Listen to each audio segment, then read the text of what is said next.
this commencement. Minister Harris, you're very welcome to the Chamber this afternoon. Back in the day, back a number of years ago, the Nuremore Hotel and Country Club in Carrickmacross hit the headlines for hosting Jack Charlton and the Irish soccer team back in the heavy days of successful Irish soccer teams that we used to have.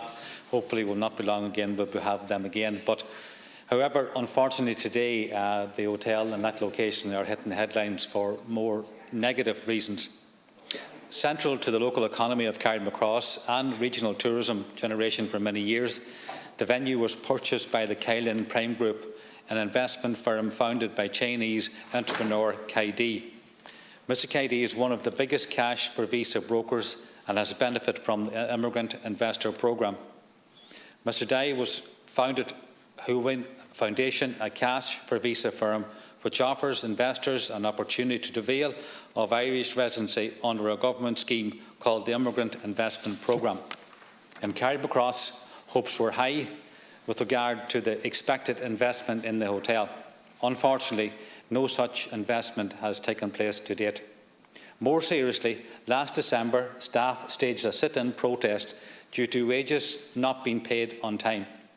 They claimed that the issue had been going on for a month, but hotel management said that this was due to an issue outside of their control. On the 1st of January, most of the staff were placed on a temporary 12-week layoff to allow renovations to take place allegedly. So far, there is no sign of any works having taken place. The leisure centre and indeed the golf club, which was expected to remain operational, have now closed, leaving memberships for both the golf club and the leisure centre leaving people out of pocket. Electricity and gas has apparently been disconnected.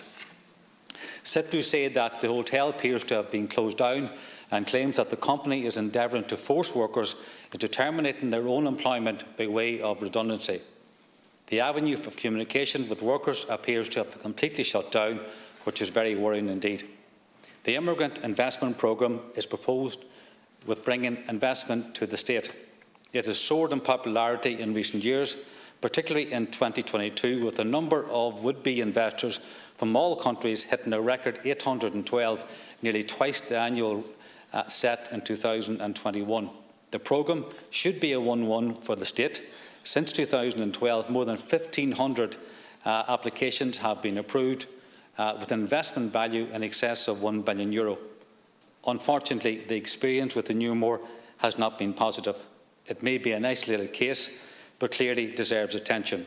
I called there again with the workers during last week, and my heart goes out to them, Minister, because they're sitting there having been owed 3 weeks' wages, with total insecurity as to what the future might hold for them.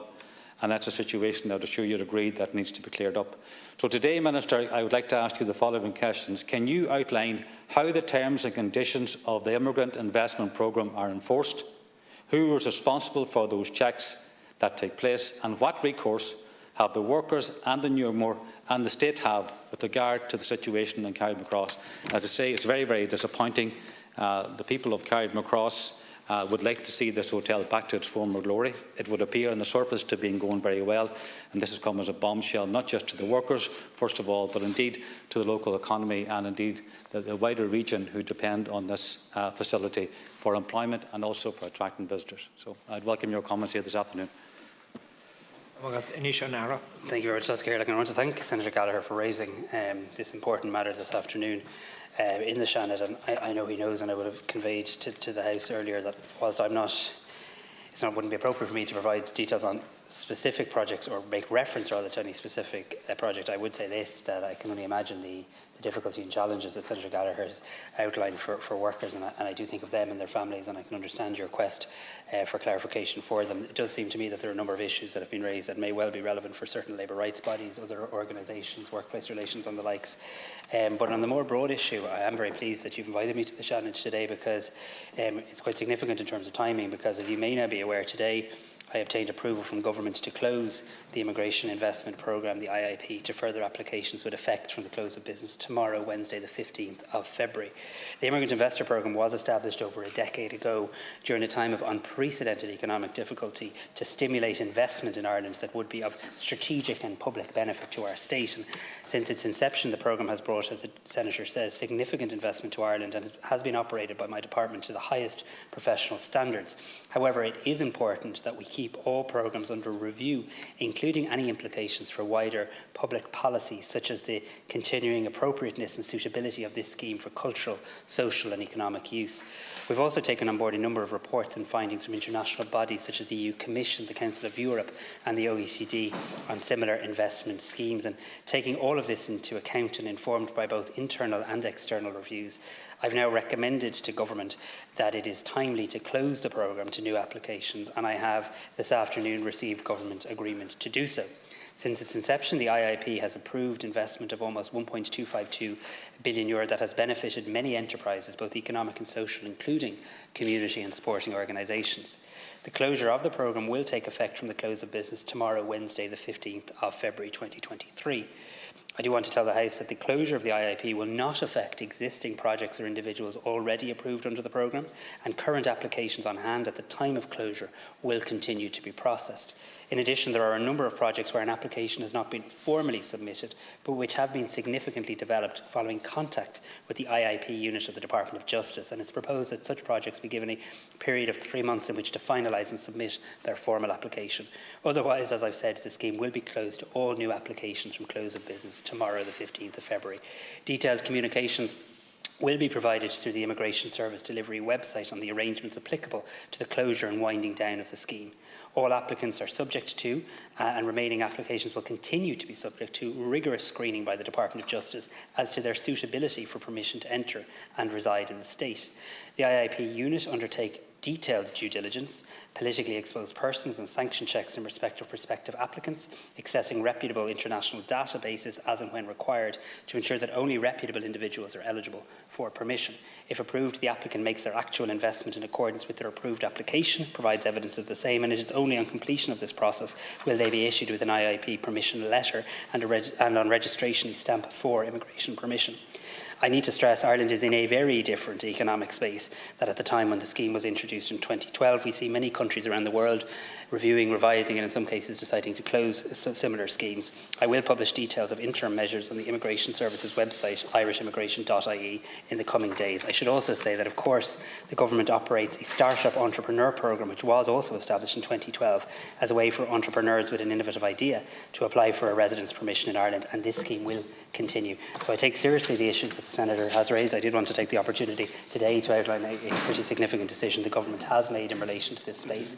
It does sound to me that various issues that have been raised there may well be appropriate to a variety of bodies and organisations distinct and separate to the IIP programme. I'm happy to link with the Senator offline in relation to that matter. Senator.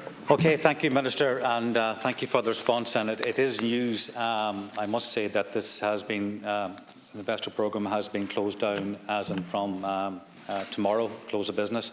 I'm just wondering, on a more general terms, what motivated that particular decision. And getting back to my main concern, who are the workers here attached to the hotel, and what recourse the state have through your own department or others in relation to non-compliance with commitments given by the applicant at that time.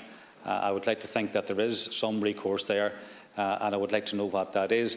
And I would also, I suppose, emphasise, Minister, if you could liaise with your Cabinet colleagues with a view to addressing the concerns that the workers have there in regards to their rights. I really appreciate that, and I would like if you could give me that commitment here this afternoon. And finally, I did stress the importance of this hotel to the local economy of Carrickmacross, Monaghan and indeed the whole North East. We are trying to build up the tourism product here. We need this hotel to remain as a functioning hotel going forward.